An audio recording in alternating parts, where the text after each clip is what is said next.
Shalom, shalom, horas, majua-jua, sugeng dalu, good morning, guten morgen, cauan, apapun itu bahasanya Bapak Ibu, selamat pagi untuk kita semua yang mengasihi Tuhan.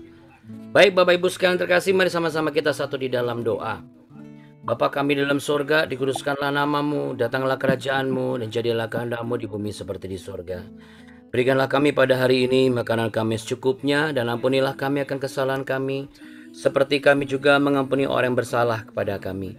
Dan janganlah membawa kami ke dalam pencobaan, tetapi lepaskanlah kami daripada yang jahat.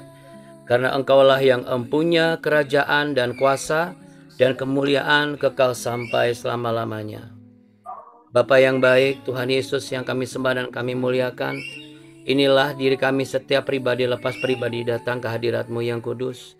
Engkau mengumpulkan kami satu persatu.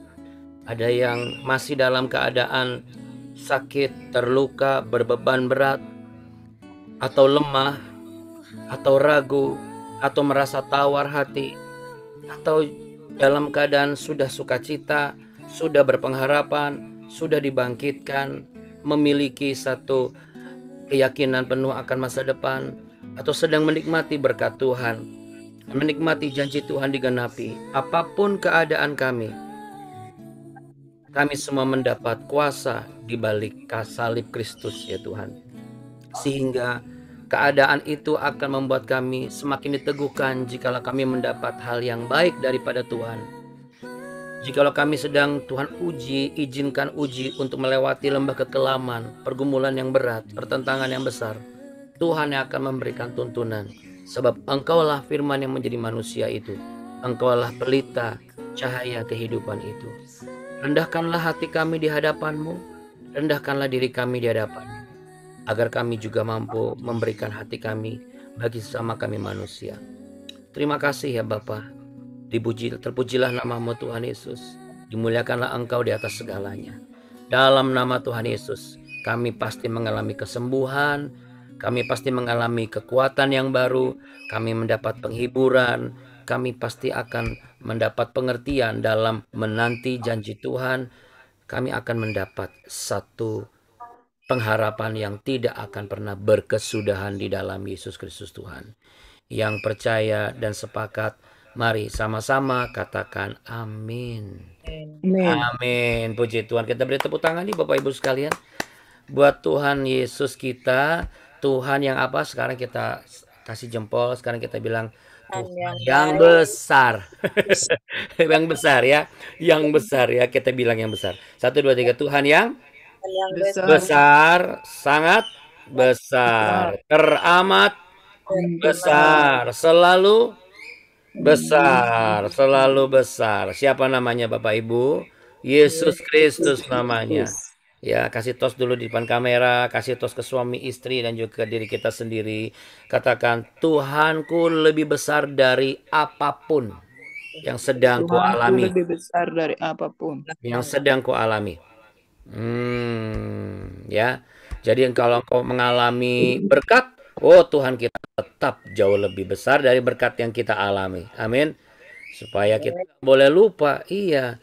Kadang kita suka lupa, Bapak Ibu, bahwa Tuhan kita tuh sebenarnya lebih besar dari berkat yang kita punya. Tapi masalahnya karena kita kurang menyadari, jadi kita suka lupa bahwa berkatnya kayaknya lebih besar dari Tuhannya gitu ya. Nah untuk itulah Bapak Ibu sekalian, kalau Tuhan izinkan kita semua boleh bersama-sama belajar. Kita sama-sama yakin dan percaya ini semua adalah anugerah Tuhan dan kehendak Tuhan. Amin. Amin ya Bapak Ibu. Kita mau sama-sama berikan pujian penyembahan yang terbaik ya Bapak Ibu sekalian.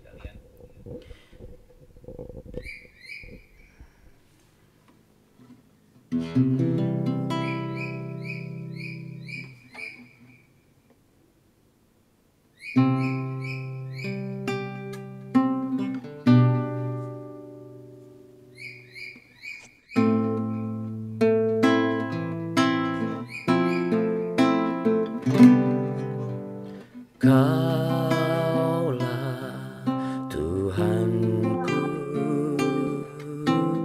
Kaulah Rajaku, Kau yang termulia di bumi dan di surga. Kau yang terbesar di atas segalanya.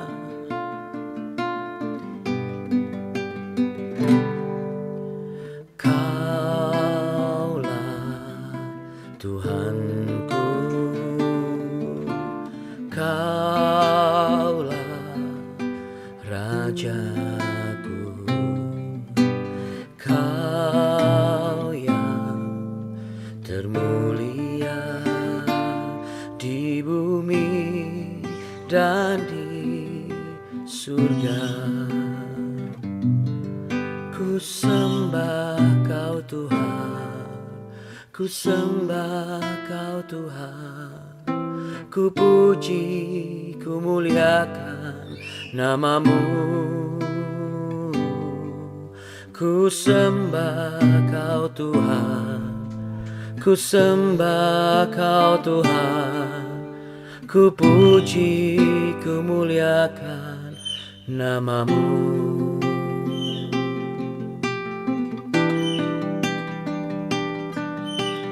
Haleluya. Ku sembah Kau Tuhan, ku tinggikan, ku muliakan.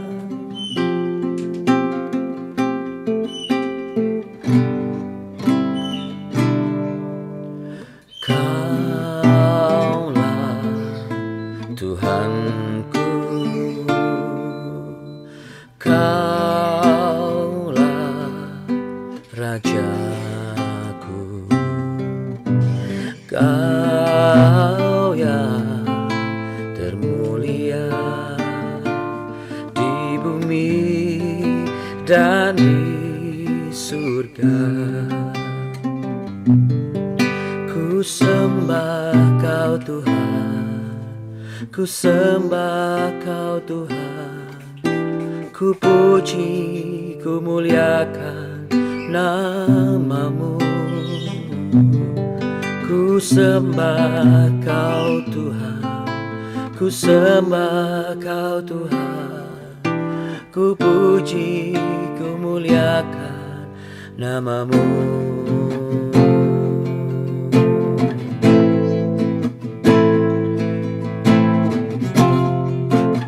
Tiada yang layak ku sembah selain Engkau, Yesus Tuhan dan Raja. Kau Bapa-Ku yang baik, Kau sahabat-Ku yang setia. Kau beri kemenangan dalam hidupku yang baru. Kaulah Tuhan, pangkal keselamatanku. Haleluya. Ku sanjung Kau di tempat tinggi, sebab Engkau Imam besar agung. Ku sanjung Kau lebih dari yang lain.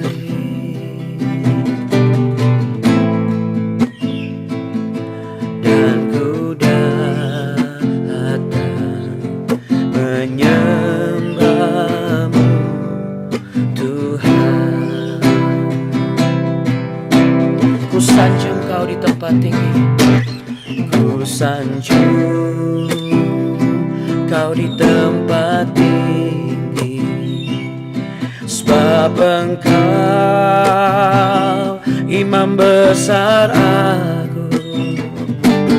Ku sanjung Kau lebih dari yang lain.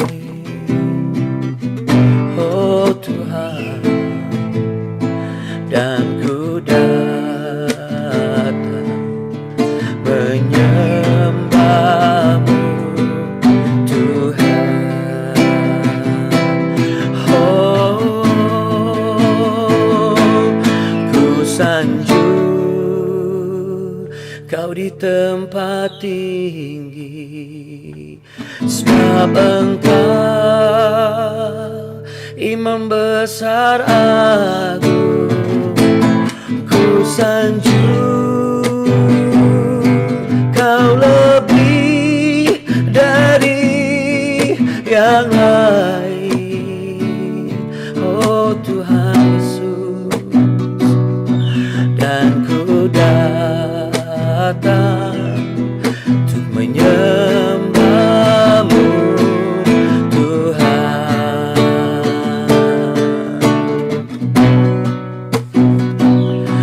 Dan ku datang menyembah-Mu, Tuhan. Ku datang, kami datang untuk menyembah-Mu. Dan ku datang menyembah-Mu, Tuhan. Mari kita beri tepuk tangan untuk memuliakan Tuhan. Katakan sama-sama, ku sembah Kau Tuhan, ku sembah Kau Tuhan, ku puji, ku muliakan nama-Mu. Oh, ku sembah Kau Tuhan, ku sembah Kau Tuhan. Amin. Ku puji, ku muliakan nama-Mu. Haleluya. Ku sembah Kau Tuhan, ku sembah Kau Tuhan, ku puji, ku muliakan nama-Mu. Ku sembah Kau Tuhan, ku sembah Kau Tuhan, ku puji, ku muliakan nama-Mu. Ku puji, ku muliakan nama-Mu. Oh, ku puji, ku muliakan nama-Mu.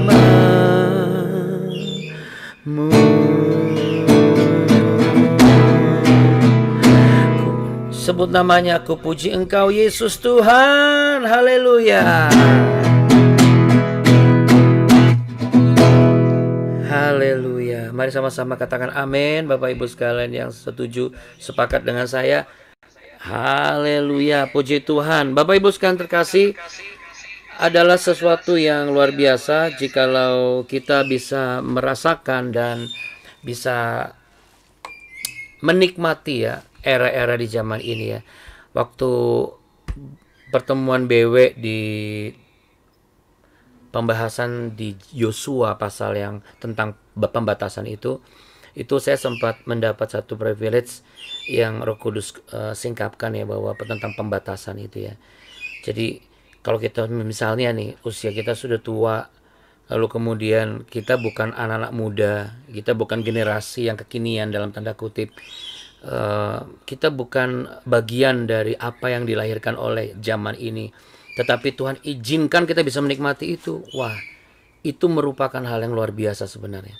Kenapa? Karena secara akal manusia, waduh saya terbatas Abuna, pegang handphone aja nggak bisa. Jadi benar, smartphone itu saya pegang di tangan saya ngerasa banget lebih pintar handphonenya daripada sayanya, misalnya begitu ya Bapak Ibu.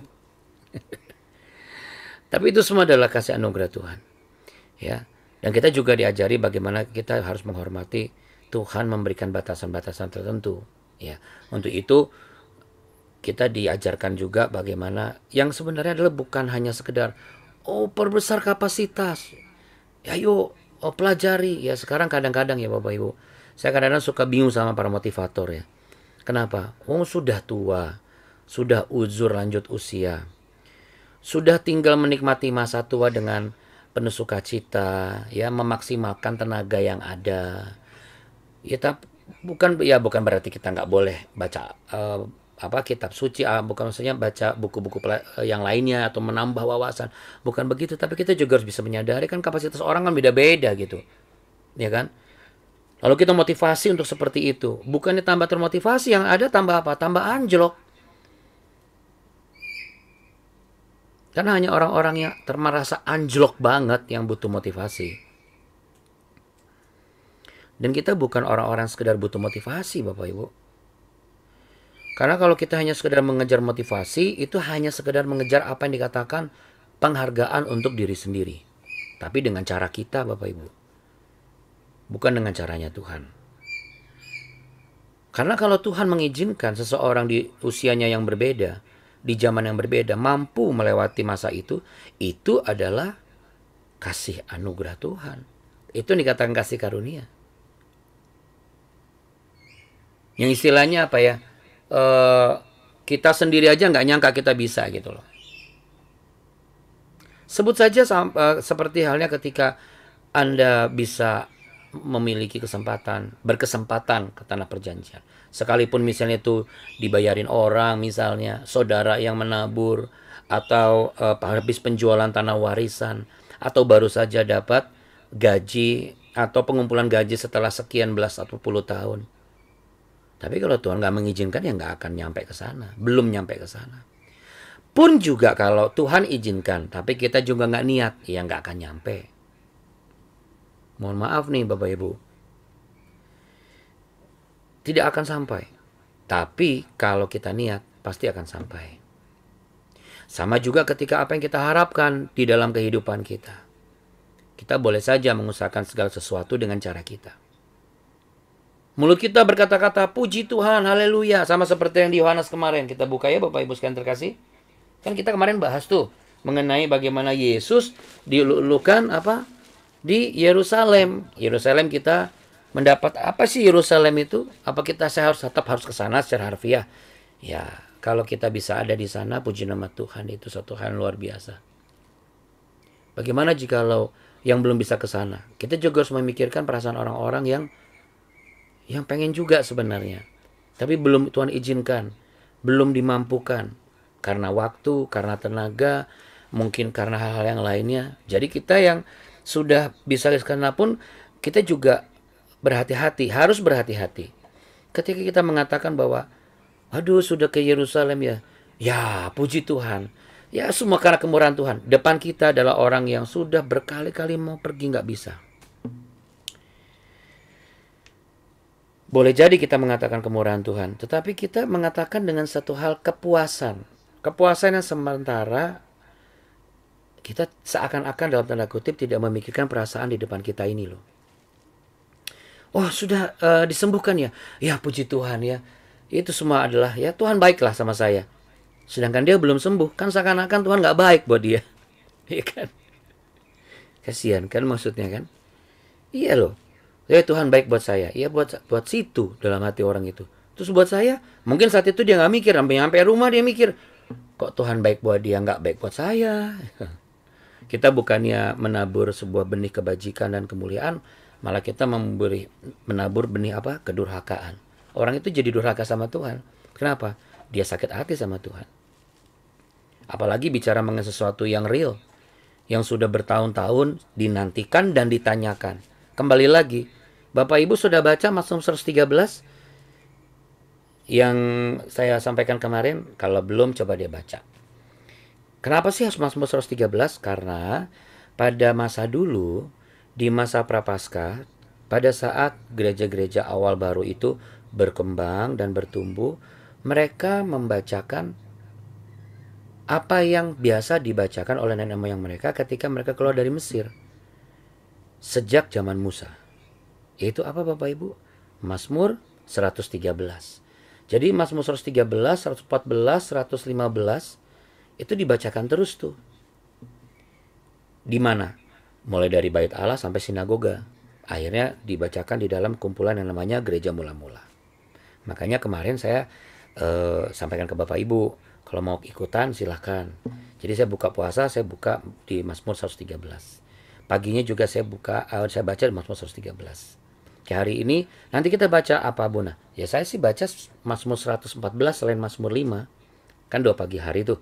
Nah nanti malam Mazmur 4 dan saya baca lagi Mazmur 114.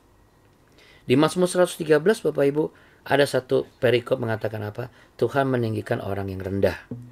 Ya. Jadi ini sebagai jawaban sebenarnya kalau Anda baca di ayat yang ke-9. Jelas sekali bagaimana Tuhan itu akan membuat wanita-wanita mandul sebagai ibu dari anak-anak mereka. Berarti apa?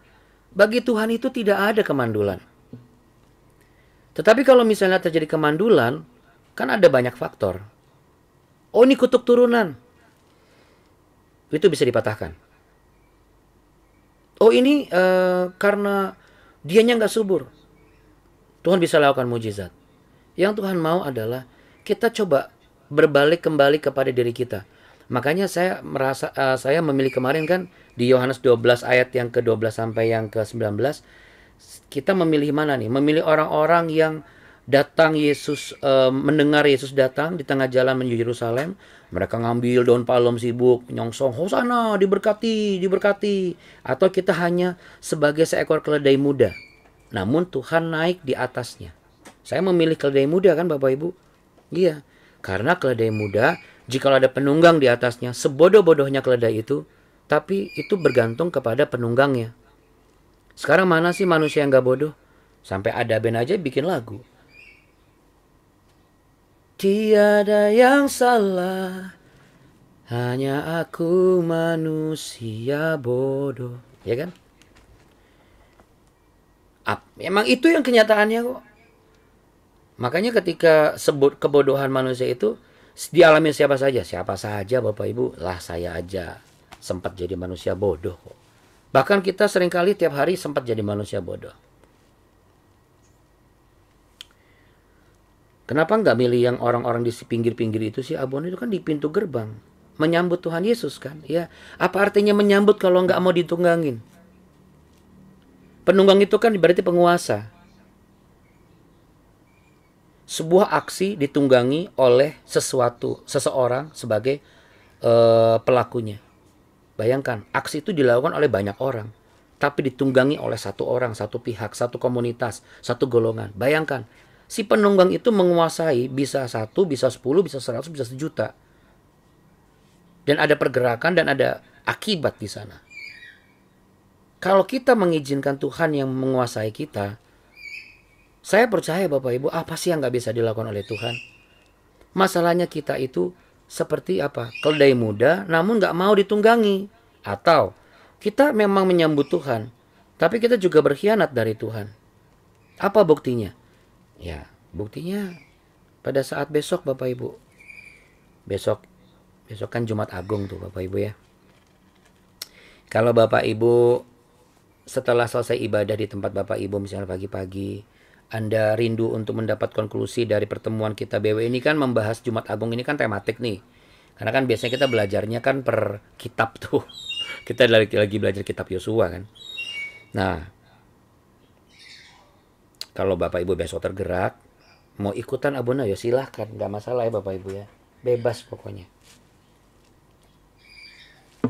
Yang penting adalah apa?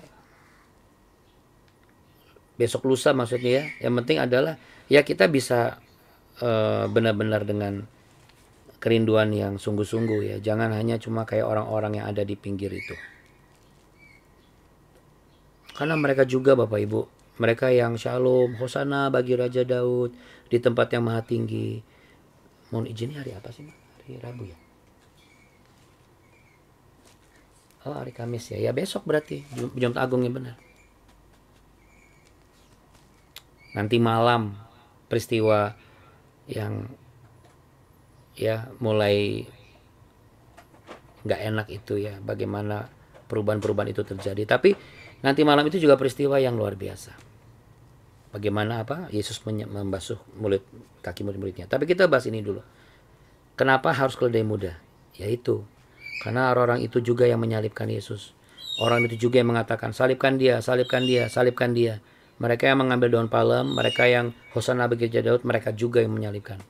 Mereka juga yang minta apa? Bebaskan Barabas, salibkan Yesus. Bahkan mereka berani sepakat dengan imam besar.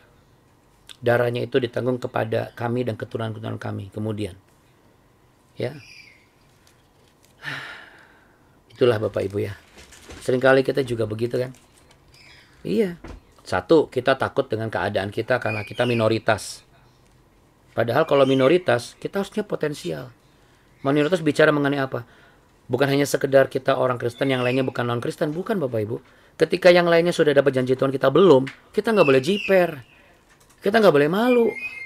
Lah Tuhan aja nggak malu jadi manusia demi saudara dan saya. Katakan sama-sama dengan saya. Letakkan tangan di dada. Tuhan saja tidak malu lahir di kandang domba yang bau untuk menyelamatkan saya. Kalau seandainya saya belum dapat janji Tuhan, ngapain saya malu? Dia tidak akan pernah mempermalukan dirinya sendiri, Bapak Ibu. Tetapi kita juga perlu harus sadar. Dulu kita muda apa? Dulu muda kan kita nggak ada batasnya kan. Begadang sembarangan. Coba lihat deh. Kita menuntut janji Tuhan digenapi. Tapi kita juga nggak sadar. Pada saat kita tuntut Tuhan saat ini, karena kita sudah apa? Sudah berbeda statusnya. Coba kalau dulu pada masa muda, ada nggak kita memikirkan bahwa oh nanti saya akan menikah dan saya harus memiliki keturunan. Berarti saya harus cukup tidur, saya nggak boleh minum minuman keras sembarangan, saya nggak boleh bergaul begitu bebas, saya nggak boleh berhubungan sembarangan, saya nggak boleh minum pil ini, saya nggak boleh ini. Kan nggak kepikiran Bapak Ibu. Kan cuma kita sendiri dan Tuhan yang tahu loh. Dulu muda kita tuh kayak apa. Jadi jangan pernah menuntut Tuhan di masa sekarang. Ketika kita juga dulu hidupnya tuh berantakan banget. Jujur saja.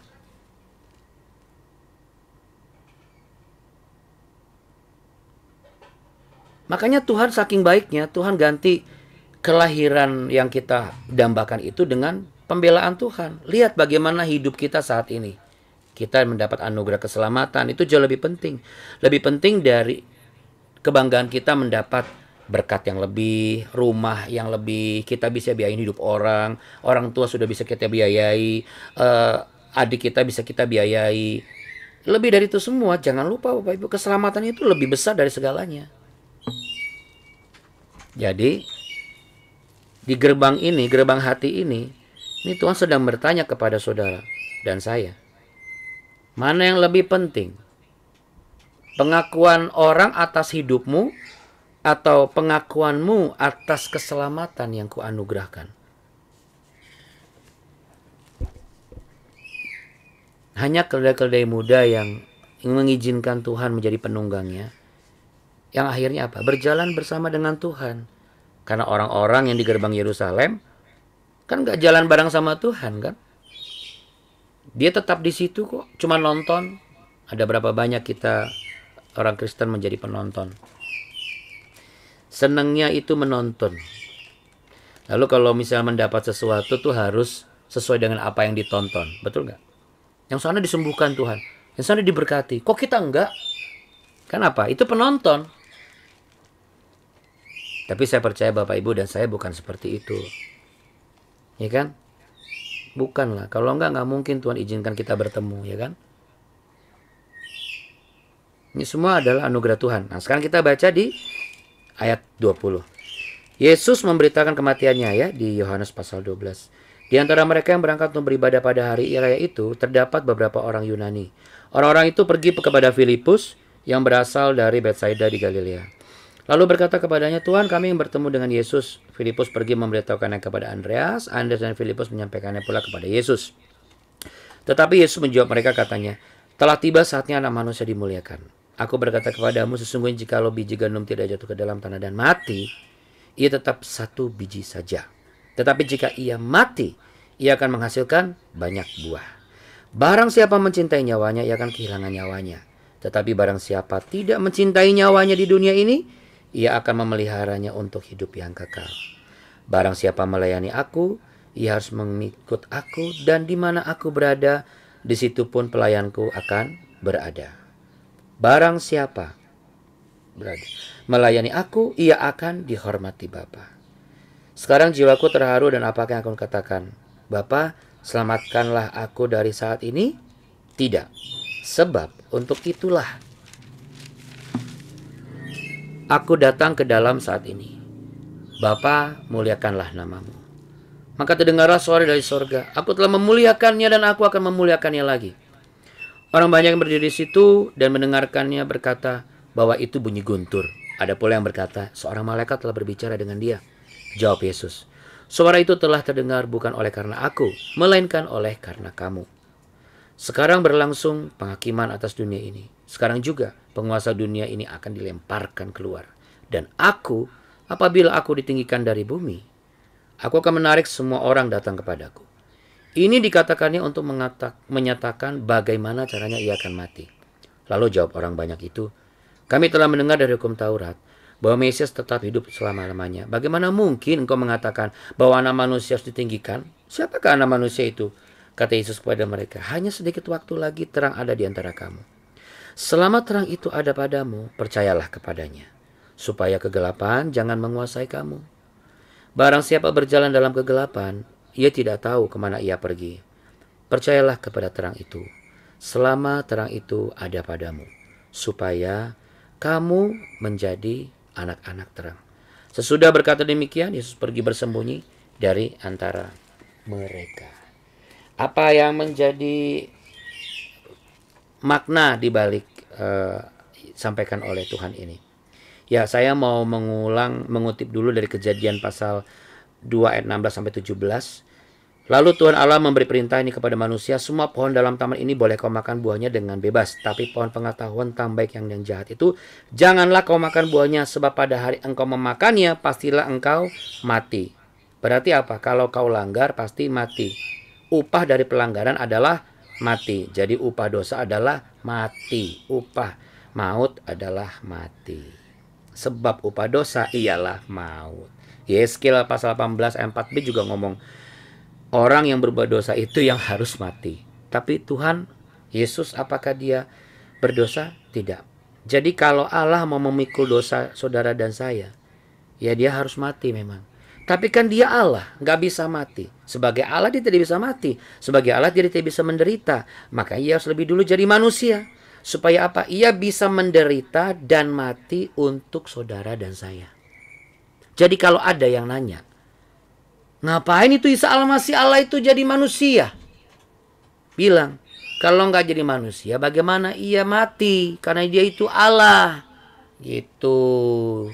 Jangan lagi kita jawab, nah dari sononya, bro, sister, dari sononya tante.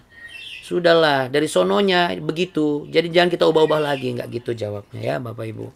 Supaya Bapak Ibu dan saya juga mengerti, oh begitu ya. Nggak mudah loh. Coba Bapak Ibu pimpinan perusahaan. Mau nggak Bapak Ibu jadi OB? Selama perusahaan itu ada, Anda jadi office boy. Tapi Anda yang punya perusahaan. Anda pakai kemeja seragam office boy. Anda kerjakan apa yang dikerjakan oleh office boy. Tapi Anda sebagai pemimpin perusahaan. Saya mikirnya aja ragu saya. Benar, terus terang kedagingan saya. Bisa nggak ya saya? Film mah bisa dibikin Bapak Ibu. Tapi kalau kenyataannya belum tentu. Dari mana ketahuannya Abuna? Saya pernah ketemu kok hamba Tuhan, cuma beda titel belakangnya. Kepalanya nggak bisa nunduk. Kepalanya dongak terus. Karena kan belakangnya sudah MTH, saya baru STH toh. Itu aja satu contoh. Maunya dibukain pintu, nggak mau bukain pintu. Maunya terus, kenapa? Karena sudah merasa jadi apa? Pendeta saya ini. Apalagi bos. Bukain pintunya dong. Ada kita mau sadar membukain pintu. Bahkan orang tua aja kadang-kadang mohon maaf ya, mohon maaf. Kita aja merasa bahwa apa? Saya orang tua, kamu anak. Kau layani saya lah. Aduh. Tuhan Yesus tuh basuh kakinya termasuk Yudas loh. Dah kita minta dibukain pintu. Itu masalah pintu aja Bapak Ibu. Belum masalah yang lain.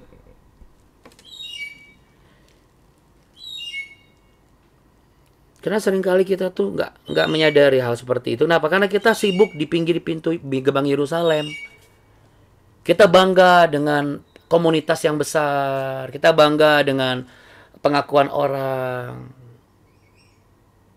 Siapa sih yang mau jadi keledai? Ketahuan bodoh kan?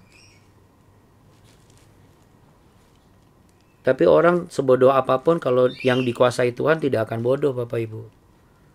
Tapi sepintar apapun manusia, jikalau itu tidak dikuasai Tuhan, tidak akan mendapatkan apa-apa. Percayalah Bapak Ibu yang terkasih.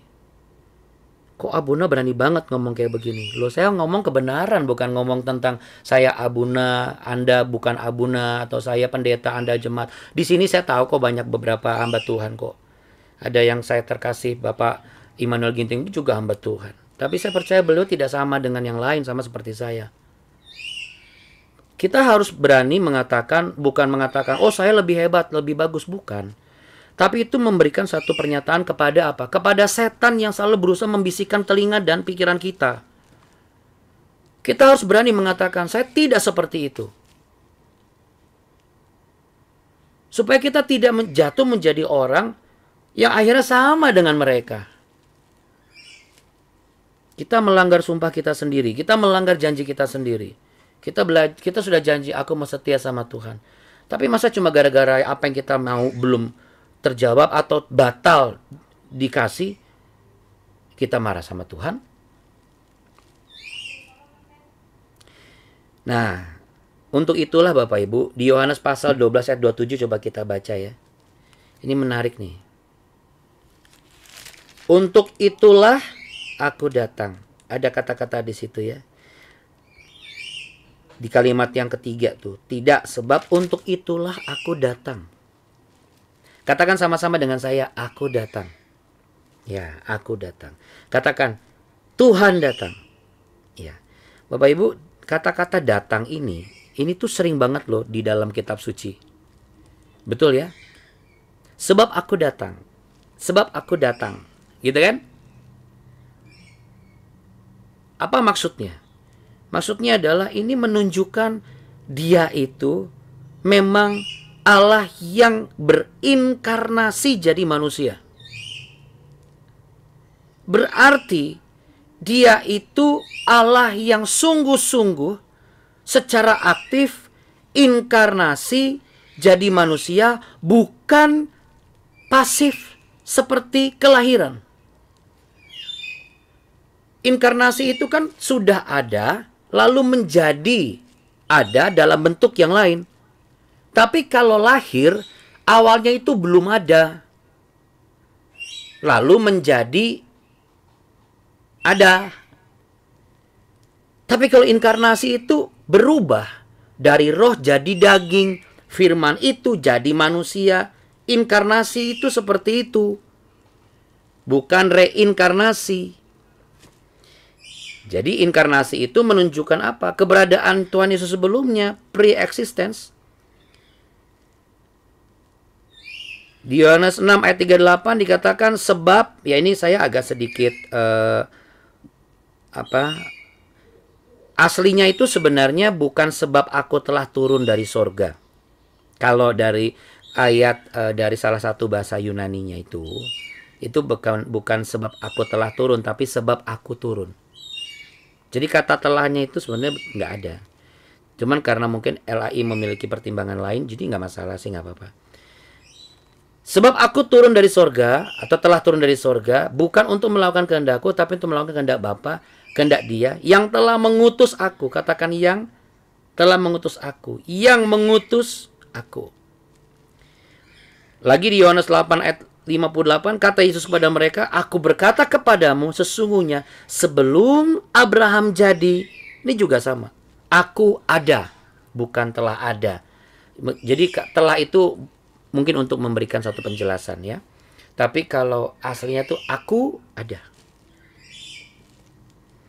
Jadi Bapak Ibu sekalian, makna dari apa yang kita baca ini menunjukkan bahwa Yesus bukan hanya sekedar manusia biasa yang dilahirkan dari keturunan nabi. Beda sama yang lain. Yesus ketika naik ke sorga ada saksinya, yang lain tidak ada saksinya. Setiap jejak kaki Yesus ada tertinggal buktinya, yang lain tidak ada. Sebagian besar mengatakan, oh itu tradisi. Saya terlalu percaya kepada kebenaran Tuhan, Bapak Ibu. Saya tidak terlalu percaya kepada tradisi. Kata tradisi itu adalah satu kata yang memang disematkan secara manusia. Betul, kita nggak bisa memastikan bukti arkeologi 100%. Karena itu tidak terlalu penting. Yang perlu kita buktikan adalah 100% kita menjadi bagian dari rencana Allah. Nah, sudah belum Bapak Ibu? Kalau Tuhan itu datang untuk apa? Untuk mati. Kita sudah mengerti akan hal ini belum? Tuhan itu seperti seakan-akan datang untuk jadi gagal. Bayangkan Bapak Ibu. Tapi kan kenyataannya tidak gagal kan? Tapi apakah Tuhan itu datang hanya untuk mati saja? Enggak. Memberitakan Injil ya iya. Memberi kesaksian kebenaran ya iya. Menjadi teladan ya iya.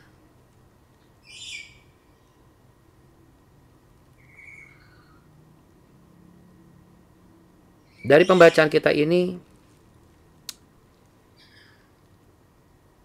saya ingin Bapak Ibu bisa turut merasakan ya seperti apa yang di Ibrani pasal 4:15. Sebab imam besar yang kita punya bukanlah imam besar yang tidak dapat turut merasakan kelemahan-kelemahan kita. Sebaliknya sama dengan kita, ia telah dicobai, hanya tidak berbuat dosa. Kata-kata turut merasakan itu dalam bahasa Yunani itu dikatakan sebagai sympatheo, yang dikatakan simpati. Akhirnya sympathize dan simpati. Jadi kalau kita baca tadi itu yang ada kata aku terharu, itu sebenarnya Tuhan turut merasakan. Wah, ini kalau manusia ini tidak menerima penebusan dosa, mati semua mereka. Itu sebabnya Bapak Ibu, Dia turun untuk saudara dan saya. Melayani orang tua, melayani suami, melayani istri adalah bagian dari yang sebenarnya yang Tuhan izinkan sebagai yang utama. Melayani anak. Karena tidak akan ada anak kalau tanpa ada suami. Kan gak ada manusia yang bisa hamil dengan dirinya sendiri, kecuali cacing yang hermafrodit. Tapi kalau manusia ini kan enggak. Berarti Tuhan sedang mengajarkan saudara dan saya itu jangan menjadi orang yang, jangan sampai nanti ketika aku berikan apa yang kau rindukan, engkau abaikan suamimu. Nah, ini yang gak mau Tuhan. Karena kita kan seringnya begitu. Kita datang sama Tuhan, kita dapat apa yang Tuhan mau, yang kita mau. Begitu dapat, kita abaikan Tuhan.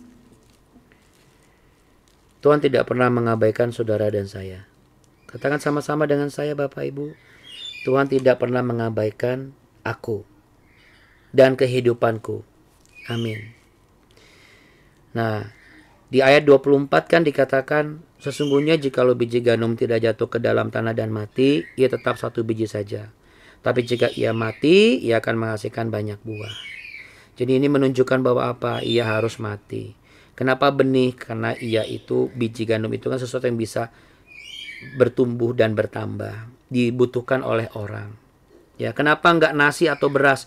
Karena Yesus matinya di daerah Yerusalem, bukan di daerah Salatiga, Boyolali atau Indramayu. Di sana enggak ada sawah Bapak Ibu. Di sana banyaknya gandum sama jelai, ya. Gitu. Apa yang bisa kita tanggapi dengan hal ini? Begini Bapak Ibu sekalian. Kalau kita lihat di ayat yang 27. Sekarang jiwaku terharu dan apakah aku katakan, Bapa selamatkanlah aku dari saat ini? Tidak. Untuk inilah aku datang ke dalam saat ini. Bapa muliakanlah namamu. Maka terdengar dari sorga, aku telah memuliakannya dan aku akan memuliakannya lagi. Apa maksudnya? Ini sama seperti Yesus. Dia dengan mudah bisa menghindari salib, tapi dia tidak menghindari. Dia dengan mudah bisa saja menolak penebusan dan penderitaan itu di kayu salib, tapi dia tidak melakukannya karena dia tahu dengan dia menerima itu maka dia mendapat kemuliaan. Amin. Amin ya. Sama. Kalau saudara dan saya menolak rencana Tuhan, saudara hanya sampai di posisi kemuliaan yang sebatas saudara bisa.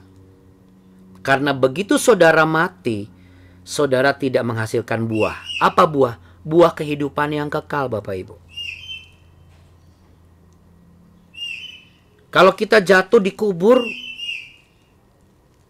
tidak sesuai dengan rencana Tuhan, sama akhirnya kita nggak bisa apa? Nggak bisa tumbuh.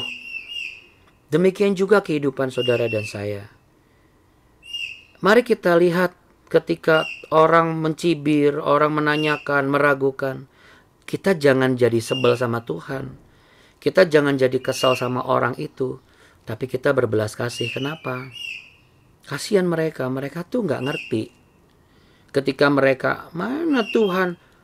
Mereka nggak ngerti bagaimana kita ini sedang mengikuti apa yang Yesus lakukan. Tidak menolak salib itu. Supaya apa? Di balik salib itu ada apa Bapak Ibu? Betul sekali. Ada kemuliaan.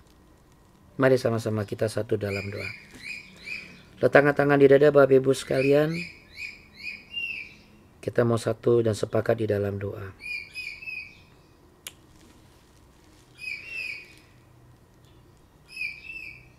Di dalam nama Tuhan Yesus Kristus, Engkau memberikan pengertian kepada setiap kami, kepada hatiku ini ya Tuhan. Engkau memberikan pemahaman yang tidak terlalu rumit, supaya kami bisa menjalani kehidupan yang rumit ini dengan sederhana. Sesederhana kerelaan hatimu untuk turun ke dunia, sesederhana kerelaan hatimu untuk mati buat kami semua.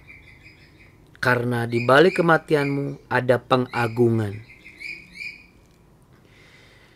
Untuk itulah kami belajar berpuasa, kami belajar untuk mematikan keinginan daging kami, kami belajar untuk membatasi bagaimana kami sampai batas kami, dan kami akui itu sebagai bukti manusia gak ada yang hidup kekal, gak ada yang bisa sempurna selama-lamanya.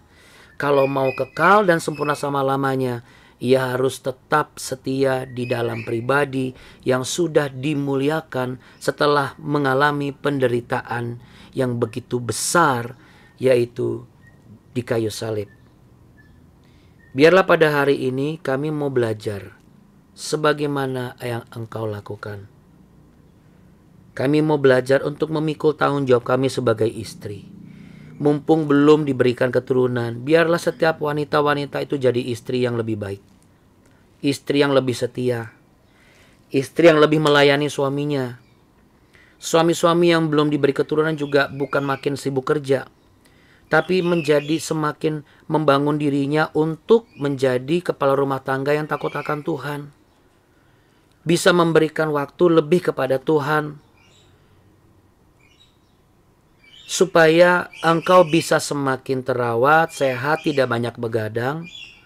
Engkau tidak menghamburkan uang percuma karena segala daya upayamu sudah cukup. Saatnya suami istri sepakat sehati untuk saling melayani, saling membasuh kaki masing-masing, dan bersama-sama membasuh kaki Tuhan. Para orang tua juga belajar untuk bisa melayani sama seperti Yesus. Demikian juga anak-anak juga bisa melayani orang tua sama seperti murid-murid Yesus. Kita semua ini adalah gereja-gereja baru, namun di zaman yang sudah usang. Bagi manusia dunia, zaman ini makin modern, tetapi di mata Allah, zaman ini sudah semakin hancur dan tua. Dia akan datang kali yang kedua, kembali untuk menjemput saudara dan saya.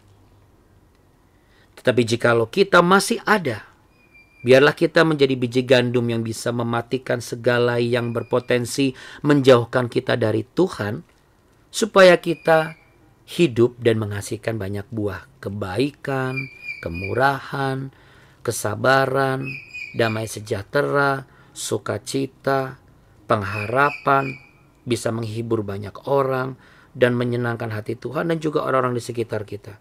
Kita bisa, jikalau kita mau, untuk melepaskan diri dari kulit gandum yang lama. Karena di kulit gandum yang baru, Tuhan sediakan berkat. Untuk itu Tuhan, berkatilah hati ini seperti tanah yang gembur, tanah yang lembut, supaya kalau ada sesuatu yang keras, sekeras apapun pergumulan itu, dapat kami redam. Karena kalau kami sekeras batu, itu pasti akan mental, terpecah menjadi banyak sekali. Firman-Mu berkata, di mana Engkau berada, aku juga harus ada di situ yang melayani Engkau. Disinilah Engkau Tuhan, di hatiku. Aku akan melayani diri kami dengan sungguh-sungguh. Bangun subuh, bangun pagi, memuji menyembah Tuhan, bersama-sama menaikkan doa. Terlebih lagi, malam ini, biarlah kami bisa bersama-sama menikmati makan malam bersama-sama dengan keluarga. Kami menikmati dan kami membaca firman Tuhan bersama-sama. Suami istri gak baca firman Tuhan sendiri-sendiri lagi. Ketika ada mertua, menantu, besan kumpul, opung kumpul sama cucu, yuk mari sama-sama kita bangun mesbah, baca Mazmur 114 sama-sama. Naikkan pujian sama-sama. Karena kita menjelang momen yang mulia itu besok. Namun hari ini kami bersyukur diberkati oleh begitu banyak pengertian. Dan biarlah pengertian ini membantu kami dalam usaha kami, pekerjaan kami, dan pelayanan kami. Bukan supaya kami sekedar sukses, tapi kami dikuasai oleh Tuhan dan kami berjalan dengan Tuhan. Pekerjaan, pelayanan, tanggung jawab rumah tangga kami, usia tua kami, usia muda kami berjalan bersama dengan Tuhan karena Engkaulah penunggangnya. Dan kami siap menerima berkat Tuhan. Mari sama-sama buka tangan Bapak Ibu dengan kerendahan hati. Bukan saya yang memberkati, tapi Tuhan sendiri yang memberkati engkau. Berkat yang adalah Allah Abraham, Ishak dan Yakub. Tuhan memberkati engkau dan melindungi engkau. Tuhan menyinari engkau dengan wajahnya dan memberi engkau kasih karunia. Tuhan menghadapkan wajahnya kepadamu, memberimu perlindungan, kekuatan, damai sejahtera, dan kerelaan hati untuk menjadi sama seperti Kristus. Mengoptimalkan diri kita yang terbatas dengan cara Tuhan. Dan menghormati setiap batasan yang Tuhan izinkan. Supaya kita menjadi orang-orang yang tetap tunduk di bawah kuasa kasih Tuhan. Kemana engkau pergi, dari mana engkau datang, engkau diberkati oleh Tuhan. Buah kandungan istrimu diberkati oleh Tuhan. Pekerjaan suamimu diberkati oleh Tuhan. Masa tuamu adalah masa keemasan penuh berkat-berkat kemurahan Allah. Anak-anakmu akan menjadi berkat di masa depan. Dan mereka akan menjadi sukacita yang berlimpah-limpah di masa tuamu. Engkau menjadi kepala bukan ekor, naik dan tidak pernah turun. Dalam nama Tuhan Yesus Kristus, dalam nama Bapa, Putra, dan Roh Kudus. Mari semua orang pilihan Allah sama-sama katakan amin. Amin. Haleluya. Tepuk tangan yuk Bapak Ibu untuk Tuhan kita yang hebat. Jadi gitu ya Bapak Ibu ya. Saya percaya Bapak Ibu tidak ada yang tersinggung dengan saya sampaikan. Kenapa? Karena kan ini bukan saya ngomong. Ini adalah Roh Kudus yang taruh di dalam diri saya. Dan Roh Kudus itu sama ada juga di dalam diri Bapak Ibu. Amin. Untuk itu mari sama-sama kita yang sudah kenal dengan Roh Kudus, kita bangun pagi-pagi, baca Mazmur 5. Lalu kemudian kita baca Mazmur 114 hari ini, nanti malam. Besok baca apa Abuna? Besok baca Mazmur 115 sampai 117. Ya, itu pembacaan, nanti pembacaan terakhir itu sampai di 118, yaitu pas di hari Sabtu. Ya, Bapak Ibu yang terkasih, Tuhan Yesus memberkati berlimpah-limpah. Abuni terima kasih, anak-anakku terima kasih, para pelayan Tuhan terima kasih, para peserta yang akan berangkat sama-sama dengan saya di April nanti terima kasih, yang akan bekerja sudah menyampaikan waktu. Terima kasih banyak. Percayalah Bapak Ibu sembuh, sehat, diberkati, dan tidak ada kemandulan. Ya, perkatakan terus Mazmur 113 ya. Saya percaya bagi Tuhan wanita mandul akan dibuat memiliki anak yang bersukacita. Amin. Haleluya. Tidak ada kemandulan berkat, tidak ada kemandulan kesehatan. Haleluya. Tuhan berkati Bapak Ibu. Terima kasih Abuna, Abuni, Tuhan berkati. Ya, saya terima kasih. Terima kasih Abuna. Terima kasih Abuna, Abuni. Terima kasih Abuna. Ya, sama-sama. Bapak Ibu juga sehat selalu ya. Shalom. Oke, Terima amin. kasih Bapak Oke. Ibu, Tuhan Yesus memberkati. Matur nuhun. Matur nuhun. Terima kasih. Xie. Bye. Maulete. Thank you. Terima kasih Abuna. Yo, sama-sama. Tuhan berkati.